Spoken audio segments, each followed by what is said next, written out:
I have this place for €100 a month, and that doesn't require that I work full time to pay for what I have. So I have a lot of free time to spend time in my workshop and to create things, and also to integrate with people and do also volunteer jobs. I think it is, for me, a very good balance. Hey y'all, welcome back to Alternative House YouTube channel. Today we are in Belgium visiting Jonas. He has been living for 7 years in his self-built tiny house, and today he's gonna give us a tour. Let's have a look. Welcome to my house.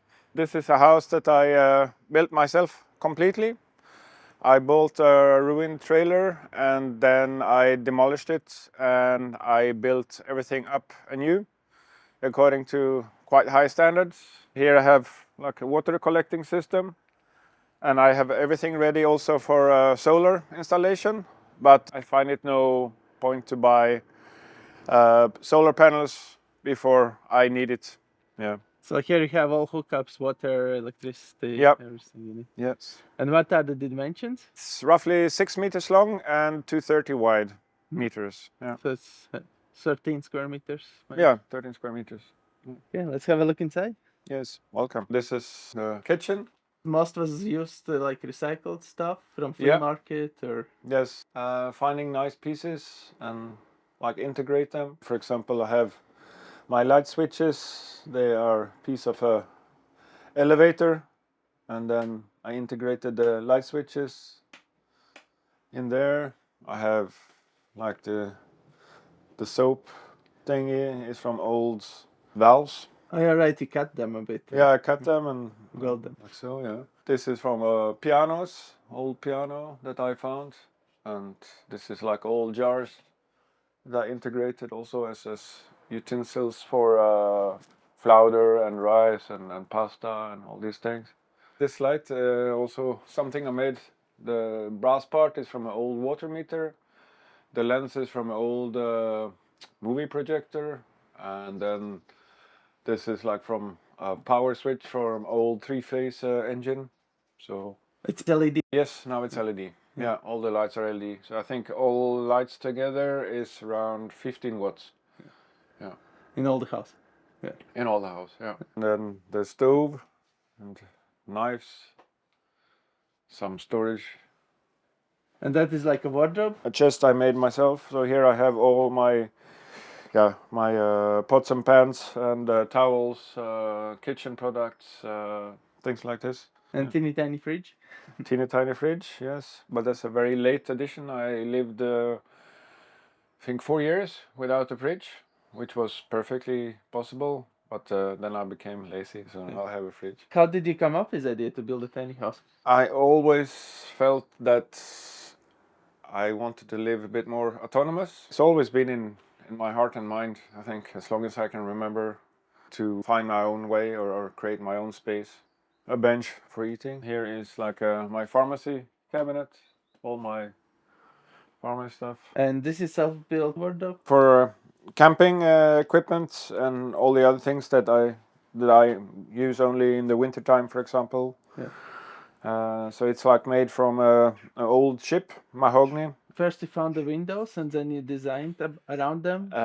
Yes, I have the rough sketches, but I needed to buy the windows, of course, before I proceeded with the build.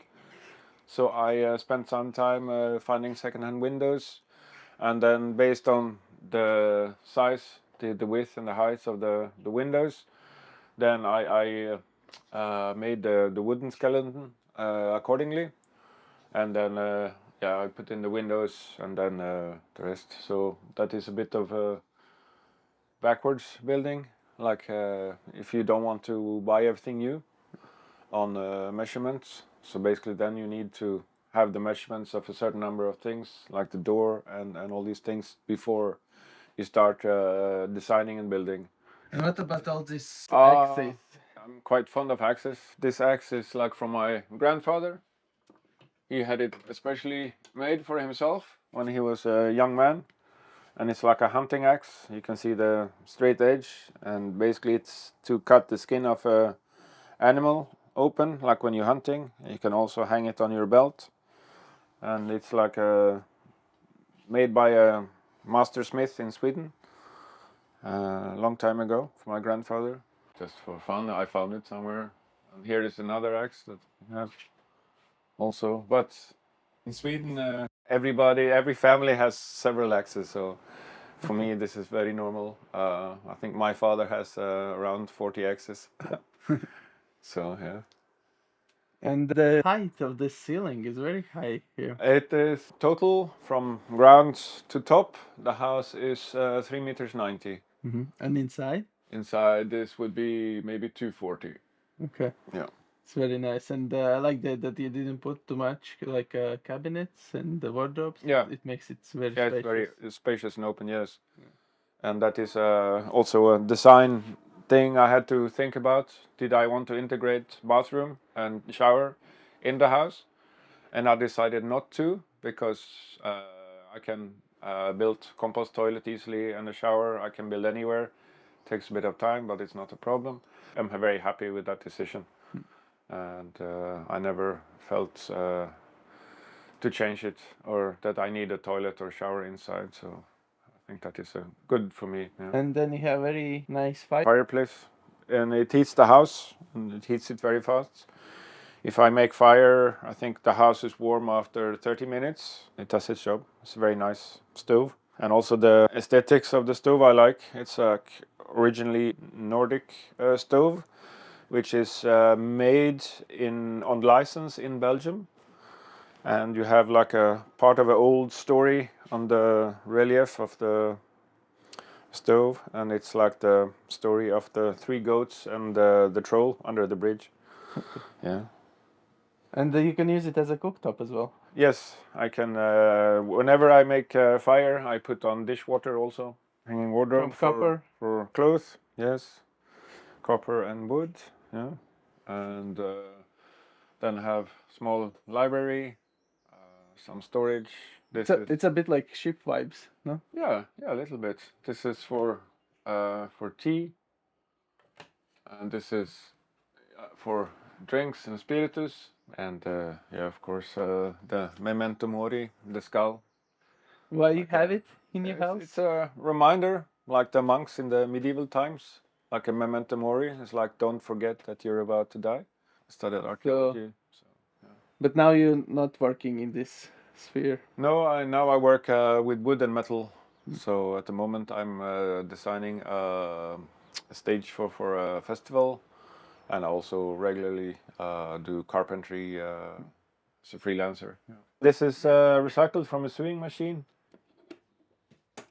Easily be moved around, and it can be stored against the wall. So then I have space for, if I have company, for another mattress here to make it bigger.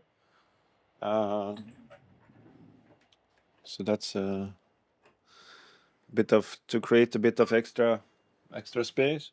And this log is a chair. Yes, this log is the chair. It's also a bit of a design project. I want to make, like here, an image desk from one end of the house to the other.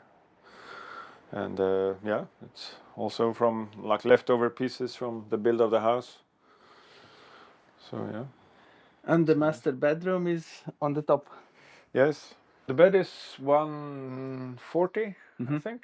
I can make it smaller and bigger, so I can slide this one all the way back to here. Yeah. And then I have like a single bed. I have storage for mostly winter clothes and bed clothes there. How far it goes? It goes only 60 centimeters deep. Yeah. How much did it cost you to build it? The total price, including everything, like all screws, all materials, around 7,600 euros. And a lot of labor hours. Yes, quite a lot of labor hours. Yeah, but I built it for myself. So for me, time and space are very interlinked, and it's also limited to a certain degree. So I figured, if there is a crisis of space, as within the context of society, then through hacking and such, basically you can create space. And by creating space, then for myself, building this house, then I also indirectly create a certain amount of freedom, as in time. So by living very cheap and autonomous, then I have more time to do the things that I really like to do, and also to kind of be a bit of a bystander and onlooker, and in a way the choice to choose the slow path of life. And I think for me it is a very good way of life, and I'm very happy that I ventured on this project, and it gave me a lot of freedom and experience, and I also saw a part of our society and integrated with a lot of very beautiful people that I would otherwise never have met. So I think for me it is really a good choice that I do not regret, because it gave me so much freedom and expression.